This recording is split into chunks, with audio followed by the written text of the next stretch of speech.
Blackmailing queen अर्चना नाग को रुचुनी jail खाद्य कर्मचारी को करुछंती गाली गुलज। आसंतु नजर पकेबा संपूर्ण खबर उपरे। तो दर्शक बंधु आपण मानको बहुत बहुत स्वागत न्यूज महल ओडिया को। ब्लैकमेलिंग मामला रे गिरफ होइतिबा जेल रे थिबा अर्चना नाग एबे सबुआडे फॉर्म हेउछंती। गणमाध्यम को आगरे जेपरी चित्कार करी कहउथिले सेहीपरी जेल कर्मचारी को आगरे मध्य फॉर्म हेउछंती।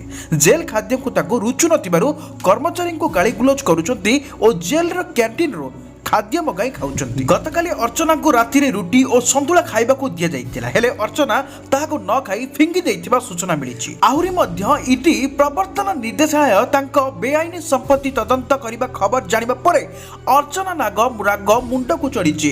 एबे अर्चना झारपड़ा जेल रो महिला सेल रहउछंती। अर्चना को संपर्क रे प्रथमे अजना थिबा तांको सह कैदी माने एबे तांको संपर्क रे सब कथा जानिबा परे थटा करुथिबा सूचना मिलिछि। जेउतिपाई सहवासी कैदी सह अर्चना कथा हेउना केवल 4 जन कैदी व्यतीत अन्य मानक ठारु से दूरता अवलंबन करुचंती। अर्चनाकर वकील करिथिबा जमीन आवेदन रो विचार शेष होई राय संरक्षण रहिछि।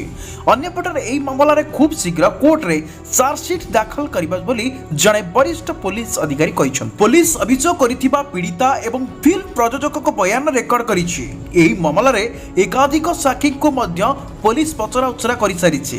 अन्यपटरे ईडी मध्य तांकर तदंत आरंभ करि दैछन्ति। प्रथम दिन रे बेआईन ट्रांजैक्शन खोलताड़ करा जायछि। अर्चना को टंका पठाउतिबा 3 जन व्यक्ति को ईडी तांको ऑफिस को डाके पचरा उचरा करुतिबा जणा पडिछि। आगको एपरि नुवा नुवा न्यूज अपडेट पाइबा पई आपनक प्रिय चैनल न्यूज महल ओडिया को सब्सक्राइब करि बेल आइकन क्लिक कर देंतु।